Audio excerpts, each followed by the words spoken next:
가정이라는 곳은 특이한 곳입니다. 특별한 곳이기도 하지요. 남녀노소 모든 사람들이 모여 있습니다. 가정에서는 성별로 나눌 수도 있고요. 연령별로도 나눌 수 있습니다.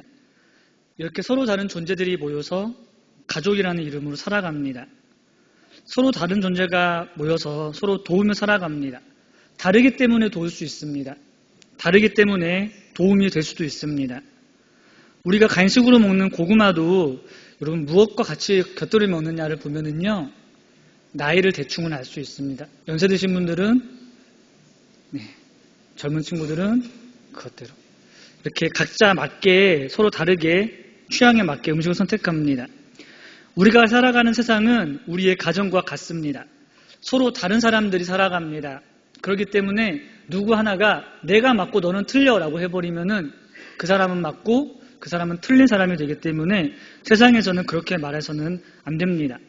세상에서 사람이 맞을 수 있을까요? 사람이 내가 맞다라고 말하면은 그때부터 틀립니다. 세상은 나와 다른 사람들이 살아가고 있습니다. 우리는 내가 맞다라고 말하는 그때부터 틀리게 됩니다. 서로 다른 사람들에게 영향을 주면서 살아갑니다. 이것이 우리가 살아가는 바른 세상의 모습입니다.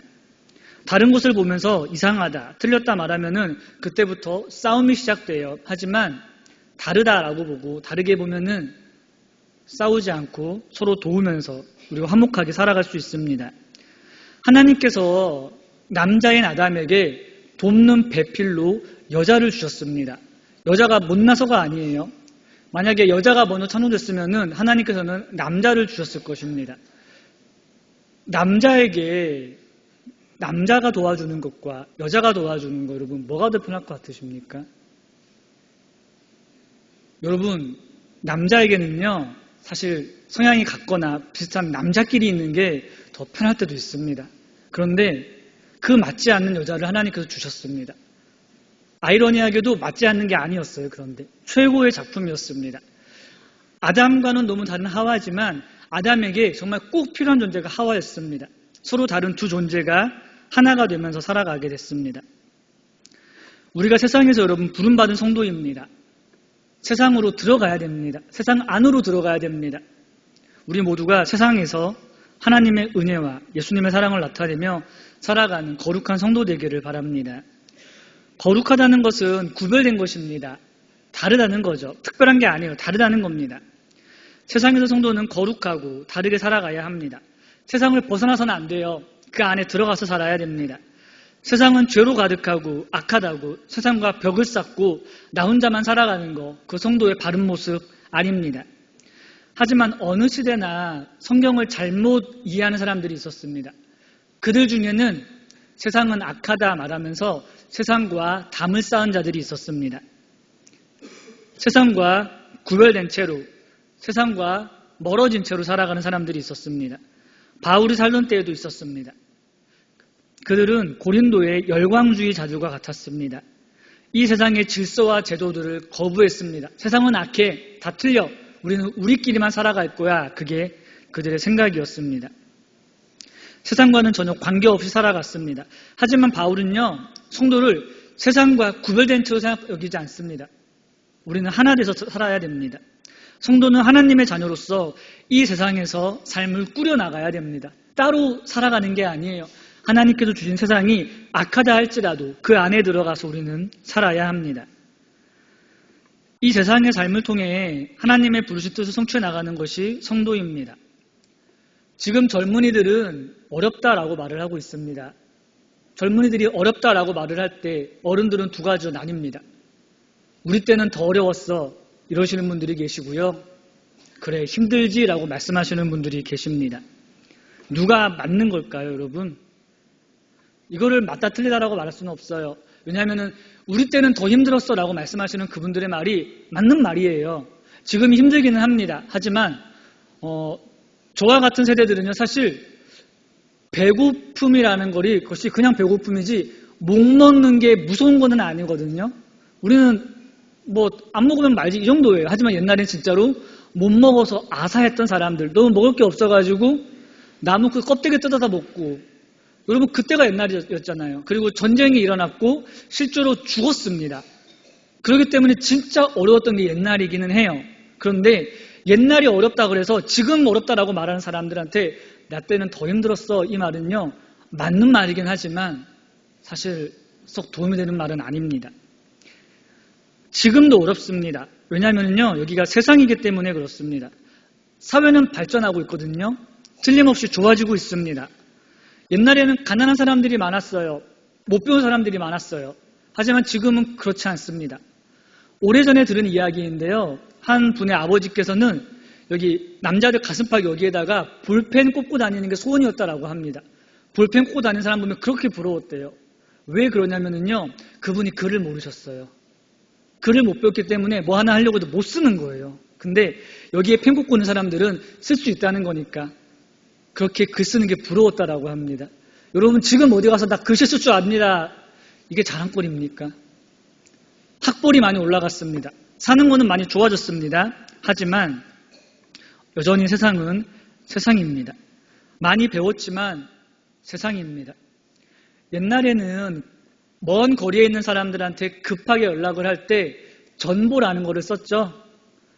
여러분 이거 지금도 있다고 합니다. 근데 누가 씁니까 이거? 안 쓰죠. 옛날에는 정말 위급할 때만 썼던 건데 지금은 그것보다 더 좋은 게 나왔습니다. 기술이 좋아졌고요. 세상이 좋아졌습니다. 그런데 여전히 살기는 어렵습니다. 옛날 드라마 보면은요. 사람들이 어떤 유행병에 걸려서 죽는데요. 어떤 병에 걸려서 죽었었죠? 가장 많이 나오는 게 뭐 폐병 이런 거였습니다. 막 기침하면서 입에서 피 나오면은 큰이다 그랬는데요. 요즘은 웬만한 폐병 가지고는 안 죽습니다. 옛날에는요. 맹장 걸리면은 어떻게 했을까요? 배 못 가르는 때는 그거 걸리면 죽어야 됐어요. 며칠 고생하다가. 근데 지금은 저 사람 맹장 수술했어 그러면은 누가 사람들이 그 큰 수술을 이렇게 말합니까? 아 그래? 하고 넘어가 버리죠. 맹장은 아무것도 아니거든요. 지금은요. 기술은 발달했습니다. 모든 것들이 좋아지기는 했습니다. 하지만 여기는 세상이기 때문에 힘듦과 어려움은 여전히 있습니다.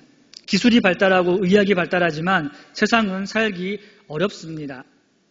바울은 이런 세상에서 믿는 사람들이 성도로 살아가라고 말하고 있습니다. 그렇기 때문에 이 당시의 말이나 지금의 말이나 우리는 동일하게 말씀 보면서 성도로서 살아가야 됩니다. 오늘 말씀에서 바울은 할례와 그리고 노예 문제에 대해서 이야기하고 있습니다. 종교적으로는 할례가 참 어려웠고요. 사회적으로는 노예 문제가 그렇게 큰 문제는 아니었지만 사람들에게 있어서는 조심스러운 문제였습니다. 이러한 문제들 앞에서 바울이 말하는 것은 할례가 좋다 나쁘다, 노예가 좋다 나쁘다가 아닙니다. 지금을 살아가라입니다. 하나님께서 우리에게 주신 삶입니다.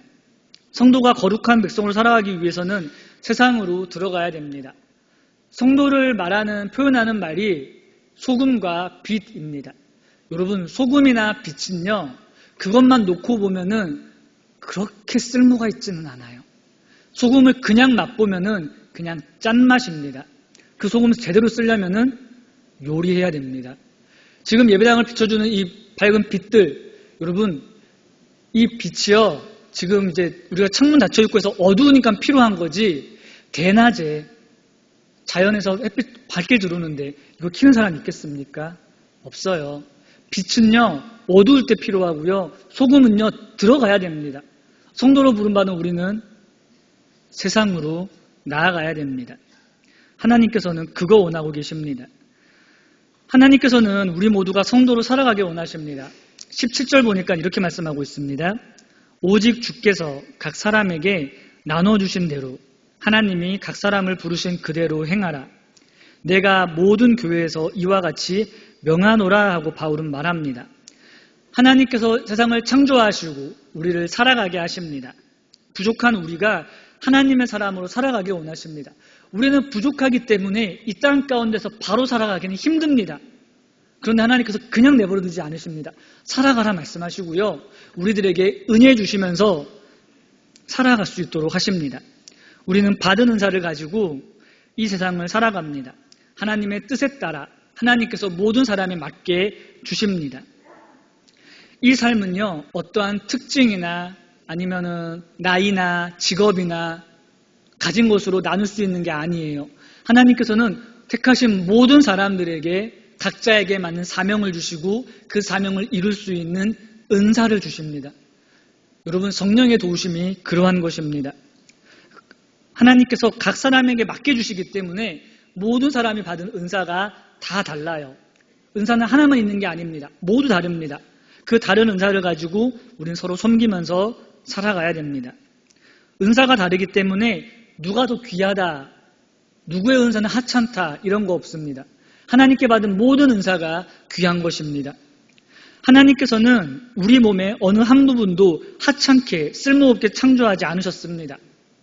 어떤 사람은 털이 많아서 고민이긴 하지만 어떤 사람은 털 없어서 스트레스 받습니다.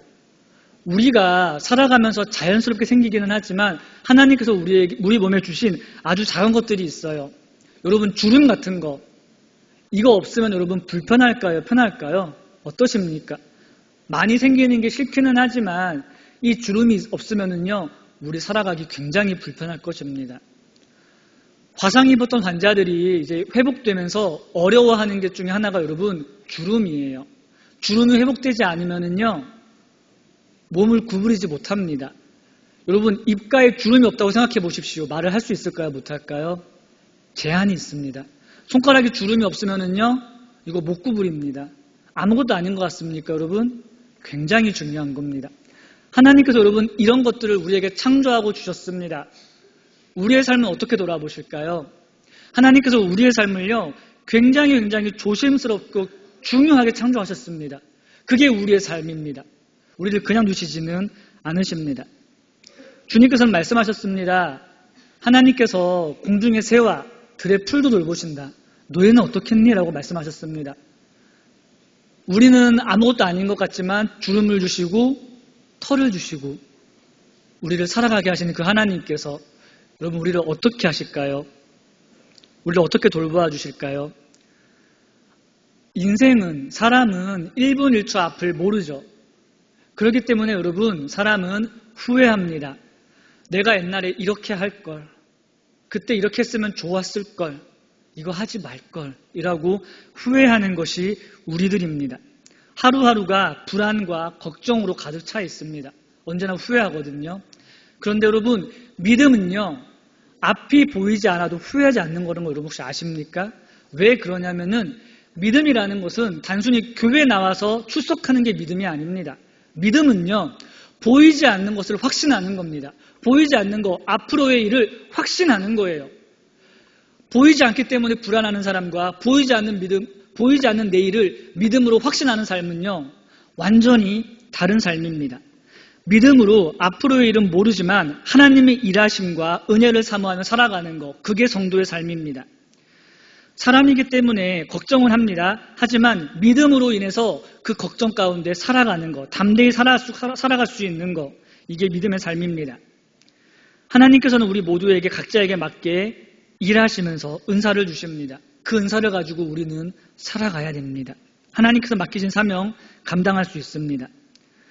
하나님께서 우리를 부르셨다라는 것은 우리가 어떤 자리에 어떤 모습으로 있든지 관계없다라는 거예요. 하나님께서는요, 잘 사는 사람만, 잘생긴 사람만, 어린 사람만, 아니면 가난한 사람만 부르시는 거 아닙니다.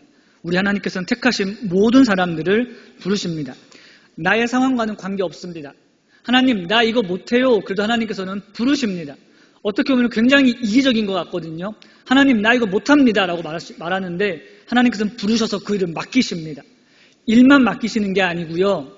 일을 맡기신 다음에는 사람을 부르시든지 간에 아니면 하나님의 은사를 허락하셔가지고 그 일을 감당하게 하시는 분이 바로 우리 하나님이십니다. 이 말이 지금 어려운 상황에 계신 분들에게는 썩 안 좋을 수도 있어요. 오랜 질병으로 괴로워하는 사람들, 그러면 나는 죽을 때까지 고통만 받아야 되냐? 죄송하지만 그거 맞습니다. 죄송하지만 우리들의 인생은 여러분, 내가 잘못해서 이렇게 됐거나 내가 악해서 그런 게 아니에요. 하나님께서 예비해 두신 삶입니다. 그 삶 가운데는 틀림없이 하나님의 빛이 비치고 있습니다. 하나님께서 우리를 살아가게 하실 겁니다. 17절 말씀에서 행하라 라는 단어는요, 돌아다니다, 걷다, 행한다 라는 뜻이 있습니다. 이 단어는요, 삶의 길을 가라, 살아가라 라는 유대교적 수거입니다. 우리의 삶을 살아가라입니다. 세상에선 여러분, 잘 사는 사람이라고 하면은 보통 부자를 뜻합니다. 저 사람 이번에 잘 됐어, 이 말은 많은 부를 가지게 됐어, 이겁니다. 승진하게 됐어, 이런 겁니다. 저 학생은 참 착해, 올바른 학생이야 라는 말은 그 학생은 공부를 잘해 라는 것으로 이해됩니다. 하지만 잘 사는 것은 부자가 아니고요, 올바른 학생은 공부 잘하는 게 아닙니다. 잘 사는 것은 여러분 그냥 잘 사는 거예요. 부자는 돈이 많은 사람일 뿐입니다. 우리가 이렇게 말하는 이유는 여러분, 살아가면서 보고 배웠기 때문에 그렇습니다. 여러분, 갓난 애들한테 10,000원짜리 주면 그 아이들 그 아주 좋아할까요? 애들이 돈을 아는 순간은요, 아, 이 돈이 이렇게 쓰여가지고 나한테 간식을 줄 수 있구나. 이때 아이들은 돈의 가치를 알면서 돈을 좋아하는 거지 그냥 돈을 좋아하지 않아요. 어른들은 어떨까요? 그 누구보다도 돈의 가치를 알고 있죠. 그래서 공부 잘해서 흔히 말하는 좋은 대학이라는 데 가서 좋은 회사 입사해서 돈 많이 벌면은 그게 착한 것, 그게 훌륭한 것이라고 알고 있습니다. 그런데 이거는 세상이 말하는 기준이지 하나님께서 말씀하시는 게 아닙니다. 부자는 단지 돈이 많은 사람입니다. 행복한 사람은요, 돈으로 나눠지지 않습니다. 세상에선 여러분 일반적으로 돈이 행복이에요. 돈이 많은 사람이 행복한 사람으로 알고 있습니다. 그리고 조금 다르게 말하면은요, 사실은 없는 것보다 있는 게 더 편하기는 합니다. 더 많은 행복을 누릴 수 있는 확률이 있습니다. 돈이 많으면은요. 그런데 이 돈이 절대적인 행복은 아닙니다. 요한 웨슬레는 이렇게 말했습니다. 당신의 지갑이 회개하기 전까지 당신은 진정으로 회개한 것이 아니다. 여러분, 이 말이요, 교회에다가 헌금 많이 하라는 말이 아닙니다. 이 말은요, 돈을 최고로 여기지 말라라는 거예요. 믿지 않는 자들에게 물질은 최고의 가치입니다. 행복의 가치입니다. 그래서 그거를 가지려고 합니다. 하지만 믿는 사람들은 다릅니다. 믿는 사람들이 최고로 여기는 가치는 무엇일까요? 복음, 십자가, 예수님입니다. 그래서 우리는 다른 가치를 가지고 살아갑니다. 세상의 가치는 물질로 구별됩니다. 가격이 좋으면 비싼 거예요. 사람들은요, 대부분의 사람들은 여러분, 상표를 중요시 여깁니다. 어떤 디자인, 이런 것보다도 그거 얼마짜리야? 이렇게 생각하는 게 사람의 가치입니다. 사람의 생각입니다. 하지만 성도는 말씀을 귀하게 여기고, 말씀을 귀하게 여기면은 세상에 보는 눈이 달라집니다. 가져야 되는 게 달라지기 시작합니다. 어떤 모습이든지 간에 어떤 일을 하든지 간에 성도답게 각 사람에게 주신 은사를 가지고 살아가는 것이 성도의 삶입니다. 나는 못하고 능력 없어도 내가 믿는 하나님께서 나에게 이 삶을 주셨다면은 여러분 믿는다면은 그것 가지고 살아가야 됩니다. 하나님께서 능력 주시고 하나님께서 하실 수 있으십니다. 하나님을 믿는다면 믿음으로 그 삶의 자리에서 견디고 살아가는 것, 그게 바로 성도의 모습입니다. 하나님께서는 각자에게 맞도록 사명을 주시고 살아가게 하십니다. 중요한 것은요, 바로 우리들의 삶입니다. 바울은 이렇게 말합니다. 18절과 19절에 보니까는요, 할례자로서 부르심을 받은 자가 있느냐, 무할례자가 되지 말며, 무할례자로 부르심을 받은 자가 있느냐, 할례를 받지 말라. 할례 받는 것도 아무것도 아니요 할례 받지 아니하는 것도 아무것도 아니로되 오직 하나님의 계명을 지킬 따름이니라 라고 바울은 말하고 있습니다. 할례에 대해서 이야기합니다. 여러분, 할례는요, 유대인에게 있어서, 특히 남성들에게 있어서 굉장히 중요한 것입니다. 하나님께서 약속으로 주신 거거든요. 할례는 하나님의 계명, 하나님과의 관계를 맺는 중요한 모습입니다. 그래서 유대인들 중에서 예수님을 믿는 사람들은요, 이방인들이 예수님을 믿으려 할 때 이런 것들을 내걸기도 했어요. 하나님을 믿으려고 하냐? 그러면 할례 받아야 된다. 이게 하나님의 백성으로 중요한 거니까 할례 받아야 돼 라고 말하는 사람들도 있었습니다. 할례는 유대인들에게 굉장히 중요한 거고 바울도 알고 있습니다. 그런데 오늘 말씀에서 바울은 그 할례에 대해서 조금 다른 것으로 이야기하고 있어요. 우리나라는 유대교의 사상을 영향을 많이 받았습니다. 그래서 옛날에 신체 발부, 수지 부모라고 말했습니다.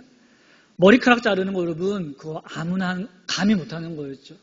쉽게 못하는 거였습니다. 사람들이 받는 형벌 중에서 참수형이나 거열형, 이런 게 여러분 가장 모욕적인 행동이었어요. 잘라버리는 게. 손톱과 발톱 같은 거 그냥 버리지 않았습니다. 불에 태우거나 변소해 버렸다라고 합니다. 이게 얼마나 중요했는지 이걸 가지고 이야기를 만들어서 아이들에게 가르쳤습니다. 우리나라에서 여러분 옛날에 상투 잘리는 거 굉장히 모욕적인 일이었어요. 그거 함부로 못하는 거였습니다. 여러분 그게요 할례와 같습니다. 아니 할례는 더 중요한 겁니다. 할례는 정말 중요한 겁니다. 그런데 오늘 말씀에서 바울은요 할례가 중요하다 그러니까 해라 말하지도 않고요. 할례 중요하지 않아 안 해도 돼. 할례에 대해서 가타부타 말하지 않습니다. 이 말을 들은 유대인들은 바울에게 의문을 품었을 겁니다. 바울이 말하는 것은 중요하다 중요하지 않다가 아니에요. 할례를 받은 그리스도인이면은 그냥 그대로 살아가라. 대신 받지 않은 사람이면은 그거 안 해도 된다. 이겁니다. 중요한 것은 내적 변화입니다. 잘못된 자들은 할례라는 의식을 중요하게 여겼습니다. 하지만 바울이 말하는 건 그 의식이 아니에요. 그 안에 들어가 있는 의미를 말하는 것입니다. 할례가 유대교에서 가장 기본적인 요구사항이라 할지라도 할례는 여러분 성도들에게 하등 영향을 미치지 않습니다. 바울은 그거 말하고 있습니다. 모양만을 취하는 것은 옳지 않습니다. 잘못된 자들은 모양을 중요하게 여겼습니다. 정확하게는 모양만 중요하게 여겼습니다. 그래서 실수했습니다. 모양보다는 의미가 중요합니다. 바울은요 사람이 행하는 그런 의식적 모양보다는 그 안에 있는 의미를 더 중요하게 여기고 있습니다. 바울이 이렇게 할례에 대해서 이야기한 또 다른 이유는요 당시 할례가 다른 사람들에게는 내가 유대인입니다라는 걸 보여주는 거였는데 이 할례를 부끄러워하는 사람들이 생겨나기 시작했습니다. 유대인들이 남자들이 역할례라는 것을 했습니다. 다른 사람들 앞에서 유대인이라는 걸 밝히고 싶지 않았습니다. 헬라인들에게는요 운동 경기와 목욕 문화가 필수적인 건데 이거를 할 때 다 벗고 들어갑니다. 그러면은 확실히 구별되는 거죠. 유대인과 비유대인. 유대인 중에 몇몇 사람들은 부끄러워했습니다. 유대인인 것을. 그래서 그거를 풀려고 했습니다. 사람들의 눈치 보면서 할례를 하거나 할례를 되돌리는 행동, 이러한 행동은 어느 것도 중요하지 않습니다. 중요한 것은 그 사람이 성도냐 아니냐, 이게 중요한 것입니다. 겉모습을 완전히 무시해도 된다는 것은 아닙니다. 예의와 질서는 중요합니다. 그런데 이런 보이는 것이 속의 의미를 가려버리고 의미가 아닌 거칠의 애를 더 신경 쓰게 된다면 중요한 것 잃어버리게 됩니다. 성도로 살아가는 것은 세상의 눈치 보는 거 아닙니다. 하나님의 눈을 바라보면서 하나님의 얼굴을 구하면서 살아가야 됩니다. 성도로 살아가는 것은 세상에 말하는 가치관과는 다른 것을 쫓는 것이 바로 성도의 삶입니다. 19절 보니까는요, 오직 하나님의 계명을 지킬 따름이니라 라고 바울은 말하고 있습니다. 말씀에 순종하는 삶으로 우리의 삶에 하나님의 말씀을 이루며 거룩하게 살아가야 됩니다. 흔들리지 않고 하나님께서 맡기신 삶의 자리에서 하나님의 뜻대로 살아가야 됩니다. 당시 이 할례가 종교적으로 이제 문제되는 거였다라고 하면은 그 다음 문제되는 것은 노예 문제였습니다. 바울은 이에 대해서 20절과 21절에 이렇게 이야기하고 있습니다. 각 사람은 부르심을 받은 그 부르심 그대로 지내라. 내가 종으로 있을 때의 부르심을 받았느냐? 염려하지 말라. 그러나 내가 자유롭게 될 수 있거든 그것을 이용하라 라고 말합니다. 로마 사회에서 여러분 그 노예는요 그렇게 특별하거나 불쌍한 사람들은 아니었어요. 그런데 교회 안에서 이 노예 문제가 조금 문제가 됐습니다. 왜 그러냐면은 종으로 살아가고 있습니다. 그런데 예수님을 믿게 됐어요. 그러면 그 사람의 주인은 누구입니까? 과연 사람인 주인이겠습니까? 예수님이 주인이겠습니까? 이것 때문에 고민하는 노예들이 있었습니다. 어떻게 하나? 그래서 바울은 말하는 겁니다. 그냥 그 모습으로 살아가라 라고요. 하지만 자유롭게 될 수 있거든 그것을 이용해라. 즉 자유인이 되라. 이게 바로 바울의 말입니다. 왜 그러냐면은 당시 사회에서 이 노예 제도를 폐지하자라고 말했다면은 바울은요 복음 전환을 하기 전에 그 전에 죽었을 겁니다. 그 사회에서 노예의 자유를 말하는 것은 너무나 쉽지 않은 거였습니다. 노예가 사람인 주인과 예수님을 주인으로 두 주인을 섬기는 거 가지고 고민하는 경우를 말하는 거예요. 이들에게는 말씀을 지키는 것과 살아가는 것이 여러분 부딪혔어요. 그때 바울은 이거에 대한 해답을 주었고요. 여러분, 저는 이러한 그 고민하는 태도가 참 좋다라고 생각합니다. 우리는 성도로 살아갑니다. 성도로 살아가는 이 세상은요, 악한 곳입니다. 그렇기 때문에 하나님께서 우리들에게 말씀하시는 것과 세상이 우리들에게 요구하는 것 다를 수 있습니다. 부딪힐 수 있습니다. 여러분, 그거 가지고 고민해야 됩니다. 그거 가지고 머리 아파해야 됩니다. 그렇지 않으면은 성도 아닙니다. 성도는요, 언제나 밝고 행복하고 즐겁고 모든 일이 잘 되는 삶 아니에요. 세상과 싸우며 살아가야 됩니다. 그래서 성도의 삶이 어려운 것입니다. 당시 노예들 중에는요, 스스로 노예가 된 사람들이 있었습니다. 왜 그러냐면은 자유인들은 내가 수고해서 내가 번 것을 가지고 살아가야 되잖아요. 여러분, 내가 노력한다고 해서 다 돈을 잘 벌 수 있을까요? 아닙니다. 사회에서 여러분, 많은 자영업자들이 있습니다. 그분들 다 열심히 일하세요. 그런데 다 돈을 많이 버는 건 아니에요. 이때도 마찬가지였습니다. 내가 가진 자유를 가지고 열심히 일을 해요. 그런데 수익이 다 들어오지가 않아요. 그런데 노예는 어떻습니까? 주인 밑으로 들어가서 주인이 주는 월급 받으며 살아갑니다. 마치 주인이요, 꼭 회사 사장 아니면 대기업과 같은 존재였습니다. 그리고 이때 그 주인들은요, 몇몇 노예들만 그렇게 핍박받았지 노예를 가족의 일원으로 받아들이기도 했고요. 노예가 다른 직업을 가지기도 했습니다. 투잡을 하기도 했습니다. 굉장히 인격적인 대우를 받았습니다. 그래서 자처해서 노예를 대고자 하는 사람들도 있었습니다. 교회 안에는 이런 노예들과 주인들이 있었습니다. 이 교회에서 노예와 주인들은 어떻게 살아야 했을까요? 여러분, 한국 교회도 초창기에 그거 문제였거든요. 양반이 있는 교회, 어디 가면 쌍놈이 들어와요. 큰일 날 일이죠. 어디 가면 종놈이 그러겠어요. 이 당시도 마찬가지였습니다.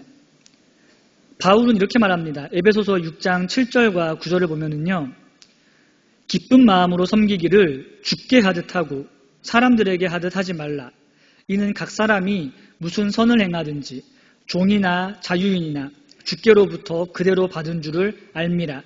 상전들아, 너희도 그들에게 이와 같이 하고 위협을 그치라.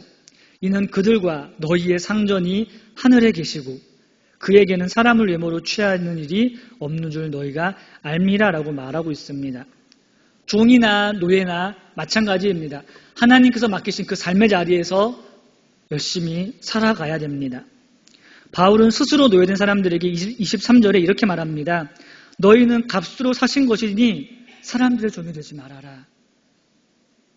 하지만 애초에 종이었던 사람들은 그렇게 살지만 혹여나 자유가 될 수 있으면 너희는 자유인이 되어야 돼 라고 바울은 말하고 있습니다.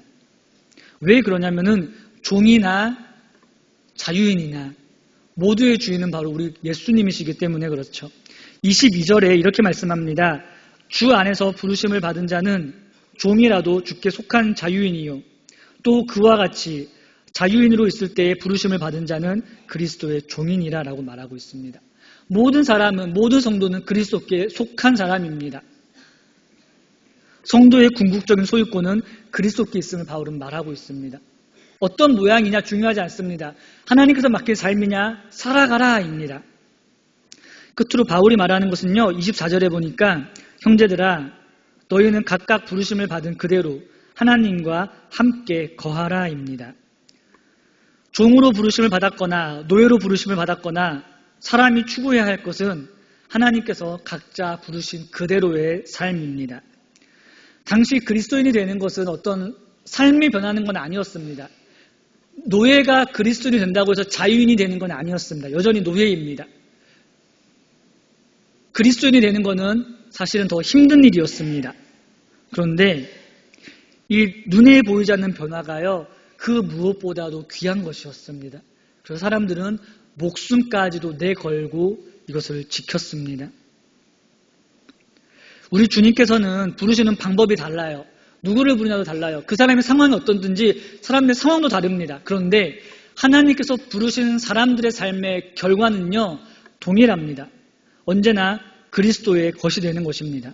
이것이 값으로 사신 것입니다. 우리는 자유인이 아닌 그리스도께 속한 사람들입니다. 내 것이 아닌 것이 좋아 보여도 여러분, 우리가 쫓아가야 될 것은 그리스도 한 분이십니다. 하나님께서 원하시는 거 아니라면 우리의 것이 아닙니다. 우리가 세상의 것이나 다른 사람의 좋아 보이는 것을 원하며 나와 비교하기보다는 하나님께서 우리에게 주신 삶을 살아가야 됩니다. 그게 여러분 믿음의 삶입니다. 하나님께서 나에게 주신 삶을 살아가며 하나님 한 분만으로 만족하는 저와 여러분 되기를 소원합니다. 우리 함께 영상 보고 여러분 말씀 정리하겠습니다.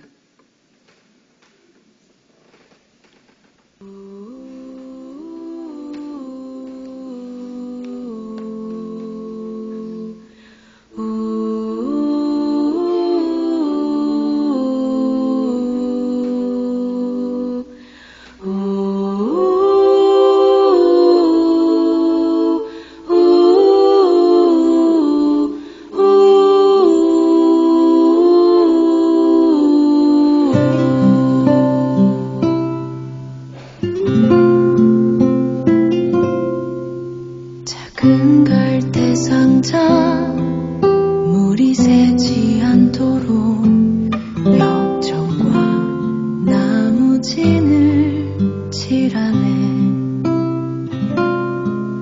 어떤 마음이었을까 그녀의 두 눈에 눈물이 흐르고 흘러 동그란 눈으로 엄마를 보고 있는 아이와 입을 맞추고 상자를 덮고 가까이에 띄우며 간절히 기도했겠지. 정처 없이 강물에 흔들흔들 흘러내려가는 그 상자를 보며 눈을 감아도 보이는 아이와 눈을 맞추며 주저앉아 눈물을 흘렸겠지. 너의 삶의 창조인 너의 참 부모이신 하나님 그 손에 너의 삶을 맡긴다. 너의 삶의 창조인 너를 이끄시는 주 하나님 그 손에 너의 삶을 드린다.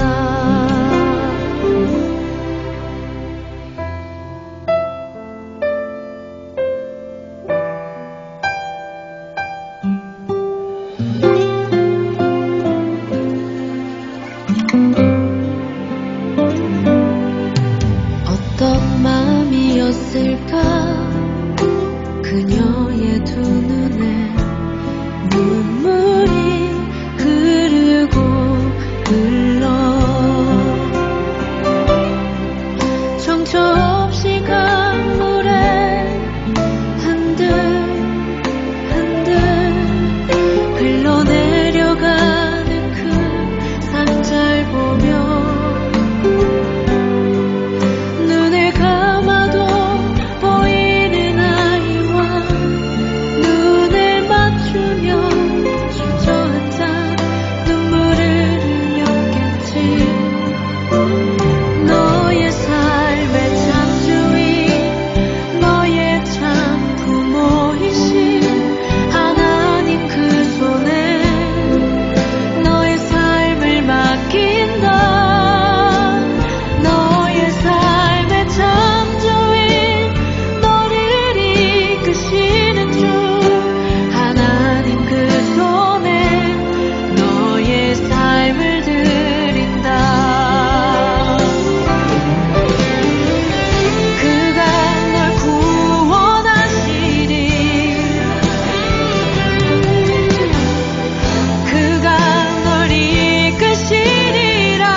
지금 본 영상은 요셉에서 노래라는 찬양입니다. 그리고 우리가 잘 아는 모세의 이야기입니다. 모세는 이스라엘의 위대한 지도자입니다. 여러분, 이 영상에서 뭐가 위대합니까? 자식을 죽여야 하는 그 부모의 모습이 위대합니까? 택함받은 백성입니다. 어떤 심정으로 강에다가 뛰었을까요? 그게 어디가 위대합니까? 그게 어디 거룩한 백성의 모습입니까? 그런데 그 삶 가운데 하나님께서 인도하시고 일하심으로 살아가게 하셨습니다. 절대 감사할 수 없는 상황입니다. 하지만 살아가게 하셨습니다. 저는 우리들의 삶이 여러분 이와 같다고 생각합니다. 각자의 삶이 다 다르겠지만 하나님께 맡겨드릴 때에 하나님께서는 일하십니다. 여러분 믿음으로 살아가시기를 소망합니다. 하나님께서 인도하실 것입니다. 나는 모르지만 하나님께서 역사하실 것입니다. 하나님께서 책임지시는 인생이 17절과 24절 보니까 이렇게 말씀하고 있습니다. 오직 주께서 각 사람에게 나눠주신 대로 하나님이 각 사람을 부르신 그대로 행하라. 내가 모든 교회에서 이와 같이 명하노라. 형제들아 너희는 각각 부르심을 받은 그대로 하나님과 함께 거하라 라고 말씀합니다. 하나님께서 살아가게 하시는 그 환경에서 우리가 믿음으로 살아가기 원합니다. 어디를 가고 무엇을 하든지 중요하지 않습니다. 하나님께서 맡기셨으면은 우리는 믿음으로 살아가야 됩니다. 믿음으로 살아간다면은 하나님께서 일하실 겁니다. 우리의 믿음이 여러분 그거 아니겠습니까? 우리 모두가 믿음으로 인도하시는 하나님 바라보며 일하시는 그 하나님께 소망을 두심으로 이 땅 가운데 살아가고 승리하는 성도 되기를 소망합니다. 같이 기도하겠습니다. 하나님 나에게 믿음 주셔서 이 땅 가운데 살아가게 해달라고 우리 믿음을 위해 기도해 주시고요. 그리고 지금 미국에서 집회 인도하신 담임 목사님을 위해서 같이 기도하겠습니다.